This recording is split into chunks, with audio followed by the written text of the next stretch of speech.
آج وزیراعظم پاکستان نے خود اعلان کیا حکومت کی طرف سے گھریلو صارفین کو 7 روپے 41 پیسے اور صنعت کو 7 روپے 59 پیسے فی یونٹ بجلی سستی کی گئی ہے۔ کیا آپ حکومت کی اس کاوش کو اپریشیٹ کرتے ہیں؟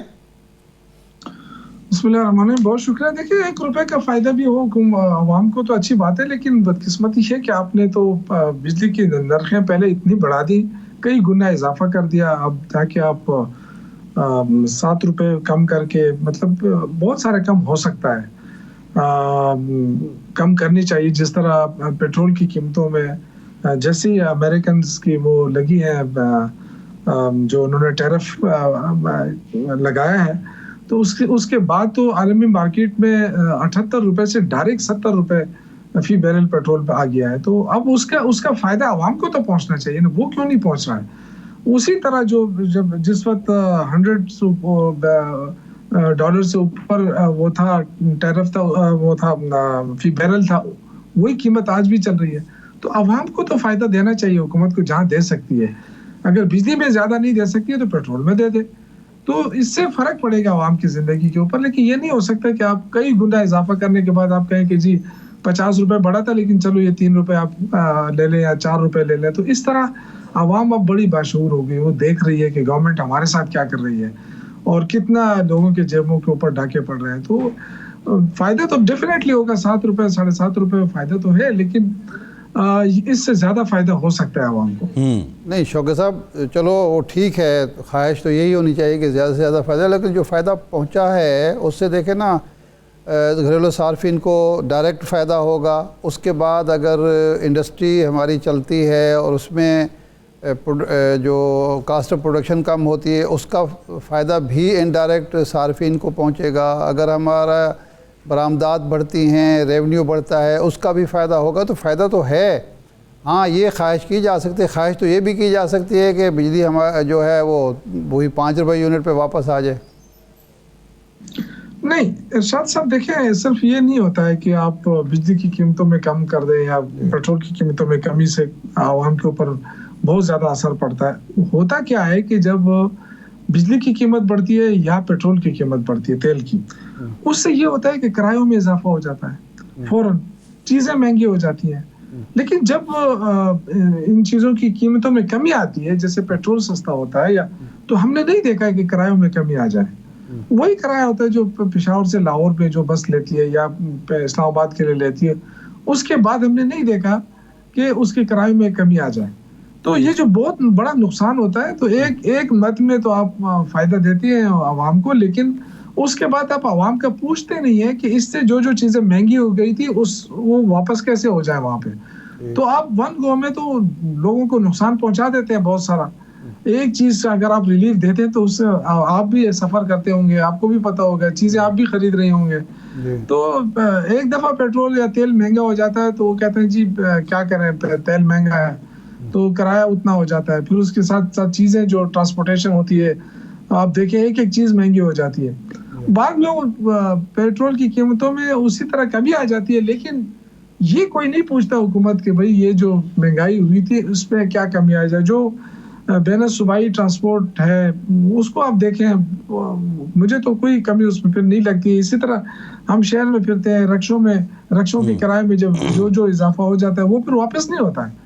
تو یہ میں چاہتا ہوں کہ ٹھیک ہے، یہ گورننس کا ایشو ہے اور یہ کمزوری ہے ہماری قومی جو وفاقی حکومت ہے، اس کی بھی صوبائی حکومتوں کی کمزوری ہے کہ وہ یہ بات ظاہر بات ہے وفاقی حکومت کے کرنے کا کام نہیں، صوبائی حکومتوں کے کرنے کا کام ہے۔ اگر وہ ٹرانسپورٹوں سے کرایہ کم نہیں کرا سکتے تو ظاہر بات ہے ذمہ داری پھر ان کی بنتی ہے۔ سیاسی معاملات پر آ جاتے ہیں۔ علی امین گنڈا پور صاحب نے کل ملاقات کی، پرسوں اعظم سواتی صاحب نے ملاقات کی، عمران خان صاحب سے بیرسٹر سیف بھی مل لیے، لیکن علیمہ خان کی ملاقات نہیں ہوتی، بیرسٹر سلمان اکرم راجہ کی نہیں ہوتی، عمر ایوب صاحب آج گئے، علی حمزہ گئے، ان کی نہیں ہوتی۔ تو یہ کیا عقیدت سنگھی ہے کچھ لوگوں کے کہ وہ ملاقات ہو جاتی ہے اور جو میکنزم طے ہوا ہے اس کے تحت سلمان اکرم راجہ جن کے نام دیتے ہیں ان کی نہیں ہو جاتی، بلکہ ان کی اپنی بھی نہیں ہو پاتی۔ یہ جیل حکام کوئی تفریق کر رہے ہیں، کوئی ان لوگوں کے زیادہ مؤثر رابطے ہیں کہ یہ ملاقاتیں کر لیتے ہیں اور وہ نہیں کر پاتے ہیں؟ دیکھیں گورنمنٹ کافی عرصے سے لگی ہوئی ہے کہ پی ٹی آئی کے اندر جو ہے دراڑیں پیدا کی جائیں، کچھ غلط فہمیاں پیدا کی جائیں. اچھا. تو یہ ایک تاثر دینے کی کوشش ہے کہ دیکھیں فلاں کی ہوتی ہے فلاں کی نہیں ہوتی ہے.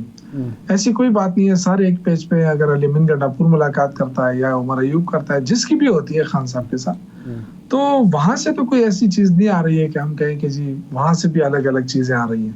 ہاں یہاں پہ ٹھیک ہے لوگ کہہ سکتے ہیں کہ جی علی امین کی ملاقات ہو رہی ہے تو فلاں کی کیوں نہیں ہو رہی ہے لوگ، اور یہی گورنمنٹ چاہتی ہے. دیکھیں میرے جتنے بھی پی ٹی آئی کے ورکرز ہیں میں ان سب کو یہ کہنا چاہتا ہوں کہ یہ صرف گورنمنٹ کی اپنی وہ ہے. دیکھیں نا حکومت ہم کیا کر سکتے ہیں؟ ہم عدالت جا سکتے ہیں. کنٹمپٹ آف کورٹ کتنی کنٹمپٹ آف کورٹ ہوئی، کتنی بار وہ اس کے ایسے اڑا رہے ہیں. نہیں لیکن شوکت صاحب گورنمنٹ کے تو فیصل صاحب ایک منٹ. شوکت صاحب یہ تو گورنمنٹ کی خواہش ہو سکتی ہے کہ جی کسی کو ملاقات کرنے دے کسی کو نہ کرنے دے، ان میں تفریق پیدا ہو، لیکن یہ تو گورنمنٹ نے نہیں کہا کہ علی امین گنڈاپور صاحب مل کے آئیں اور سیف صاحب مل کر آئیں اور آ کے کچھ بتائیں ہی نہیں اپنے کارکنوں کو، اپنے فالوور کو کہ کیا بات ہوئی ہے، کیا پیغام رسانی ہو رہی ہے. جب خاموشی چھا جاتی ہے تو اس سے شکوک شبہات پیدا ہوتے ہیں نا.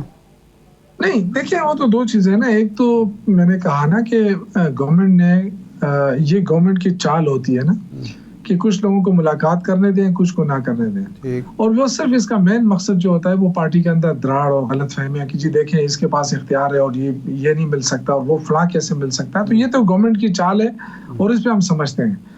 اور باقی جہاں تک یہ کہ جی وہ انہوں نے کچھ بتایا نہیں ہے علی امین گنڈاپور صاحب نے، انہوں نے ملاقات کی. دیکھیں ایک تو وہاں پہ آلریڈی عدالت نے پابندی لگائی ہے. اب یہ حکومت جو ہے وہ عدالتی فیصلوں کی دھجیاں اڑا رہی ہے، لیکن ہم تو نہیں اڑا سکتے نا. علی امین گنڈاپور صاحب نے بہت سارے چینلز پہ کہا نہیں عدالت نے، شوکت یوسفزئی صاحب عدالت نے جو پابندی لگائی ہے وہ اس کے پریمیسز میں لگائی ہے. آپ 200 میٹر دور جا کے پریس کانفرنس کر سکتے ہیں. دوسری جو بنیادی بات ہے جو آپ نے کہا کہ حکومت کی چال ہے، آج تیمور جھگڑا صاحب نے یہ کہا ہے کہ علی امین کے کل اثاثے 10 کروڑ ہیں، ایک سال میں جو پارٹی پر خرچ کیا وہ 75 کروڑ ہے، اس کی تحقیقات کیوں نہیں ہو رہی؟ تو کیا یہ بھی تیمور سلیم جھگڑا کو بھی حکومت فیڈ کر رہی ہے؟ نہیں دیکھیں یہ بدقسمتی ہے کہ یہ چیزیں اس طرح ہو رہی ہیں. بالکل یہ تو پارٹی کو چاہیے کہ اس پہ ایکشن لے، اور جو ہماری لیڈرشپ ہے صوبائی اس کو ضرور اس میں انٹروین کرنا چاہیے، اور اگر ضرورت پڑے بالکل تحقیقات وہ کرا لے. لیکن اس طرح جو میڈیا پہ جا کے ایک دوسرے کے خلاف جو چیزیں ہو رہی ہیں مجھے بہت تکلیف ہو رہی ہے اس چیزوں سے، اس لیے کہ میں پارٹی کا ایک پرانا ورکر ہوں، چھوٹا سا ورکر، اس لیے تو کوئی بات ہی نہیں سنتا ہے. لیکن میں نے اس دن بھی جا کے میں ملا ہوں جنید اکبر سے ان کے اس کے راج گاہ پہ، اور میں نے ان سے یہ ریکویسٹ کی ہے کہ پارٹی کو متحد کیا جائے، اور اس میں اگر آپ سمجھتے ہیں کہ کوئی اختلافات ہیں کسی کے ساتھ یا کوئی وہ ہو رہا ہے تو ہم اپنے چھوٹی سی اس میں اپنی خدمات دینے کے لیے تیار ہیں. نہیں کیا وزیر اعلیٰ کے خلاف تحقیقات ہونی چاہیے؟ نہیں تحقیقات دیکھیں ایک الزام ہے نا. اب الزام کے میں کیا صداقت ہے؟ ان کے پاس کوئی ثبوت ہے تو ثبوت پارٹی کو دے نا، بجائے اس کے کہ میڈیا کو آپ دے رہے ہیں. جب آپ میڈیا پہ چلے جاتے ہیں تو وہاں پہ چیزیں پھر آپ سمجھتے ہیں کہ یہ چیزیں جو ہے یہ کسی خاص مقصد کے لیے ہے نا. بہتر تو یہی ہوتا ہے. میں اپنے تمام بھائیوں سے یہ کہنا چاہتا ہوں کہ آپ کچھ بھی ایک دوسرے کے خلاف اگر آپ بات کرنا چاہتے ہیں یا آپ کے اختلافات ہیں تو پارٹی کو بتائیں. جب آپ میڈیا پہ آ جاتے ہیں تو اس کا مطلب ہے کہ آپ نے تمام حدود قیود وہ آپ نے پھلانگ دیے ہیں اور اب پارٹی کو آپ نے کوئی راستہ نہیں دیا ہے. تو میرے خیال سے یہ ٹھیک نہیں ہے. جو بھی کرے گا چاہے وہ حکومتی عہدوں پہ بیٹھے لوگ کریں گے یا حکومتی عہدوں سے باہر پارٹی کے عام ورکر کرے گا، پارٹی کا ڈسپلن ہوتا ہے. اور یہی ہماری خواہش ہے کہ پارٹی ڈسپلن کے تحت چلے. عمران خان جیل میں ہیں لیکن انہوں نے جو تکالیف وہ جھیل رہا ہے وہ ہمارے لیے جھیل رہے ہیں، اور ہم یہاں بیٹھ کے اگر ایک دوسرے کے خلاف اپنے ذات کے لیے یہ کریں گے تو غلط ہے. میں اس پہ سخت احتجاج کرتا ہوں کہ یہ جو پارٹی اس پہ خاموش کیوں ہے. بالکل اس پہ پارٹی کو آگے آنا چاہیے، پوچھنا چاہیے یہ کیا ہے.